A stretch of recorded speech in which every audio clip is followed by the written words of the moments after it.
what's up, everybody? This is Life Coach D coming right back at you with episode 5 of the separation of church and state.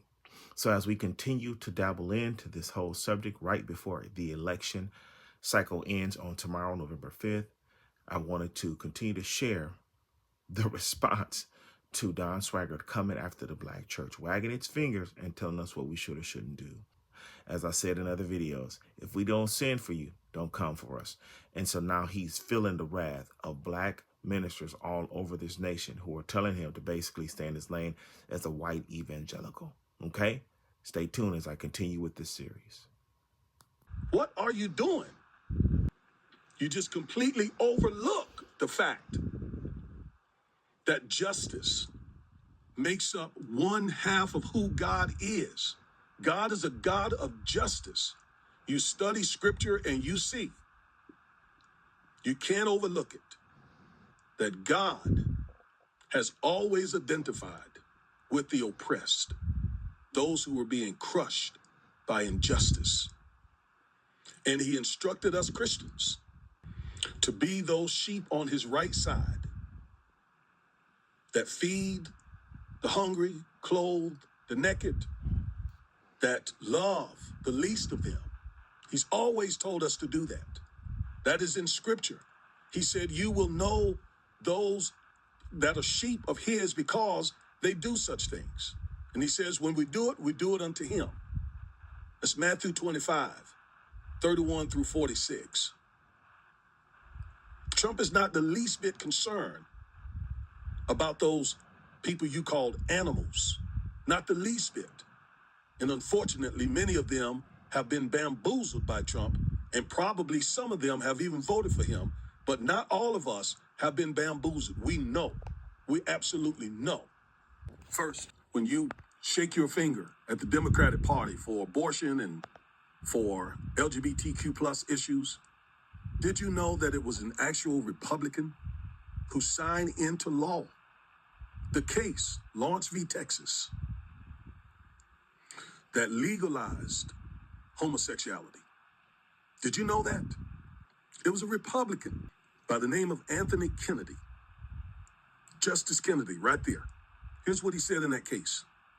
Their, meaning homosexuals, right to liberty under the Due Process Clause gives them the full right to engage in their conduct without intervention of the government.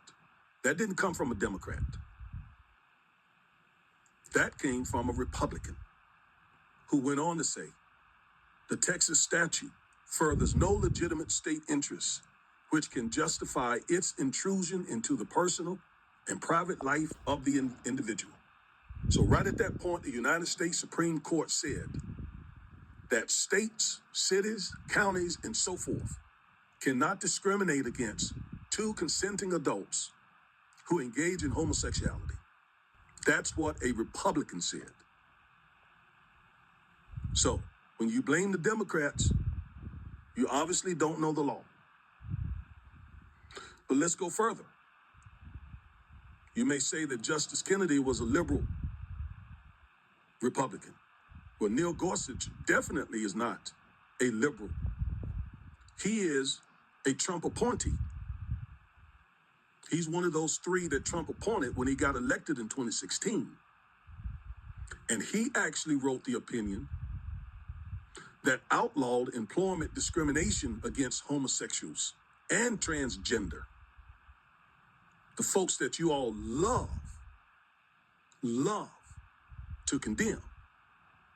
One of you said that employment discrimination against them is unconstitutional.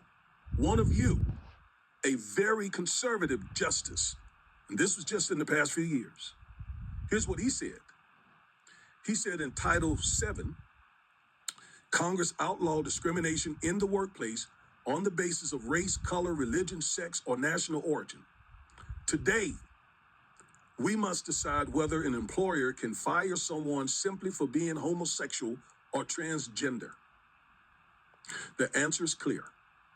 An employer who fires an individual for being homosexual or transgender fires that person for traits or actions it would not have questioned in members of a different sex.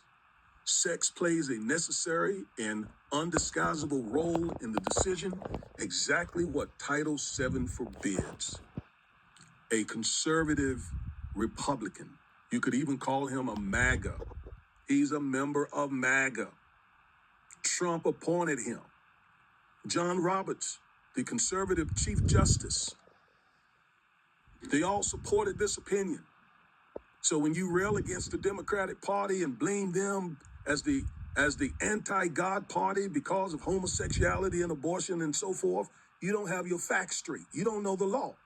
So I thought I would educate you a little bit on this. Go down the list, but I'll spare you that because I'm sure you know. And nor should you wag your finger in the face of African American people for not supporting the descendants of the Confederate Army and Confederate states that fought to keep blacks enslaved. It's not lost on me that those Confederates were a part of the Democratic Party, but again, because of the Southern strategy, they left the Democratic Party.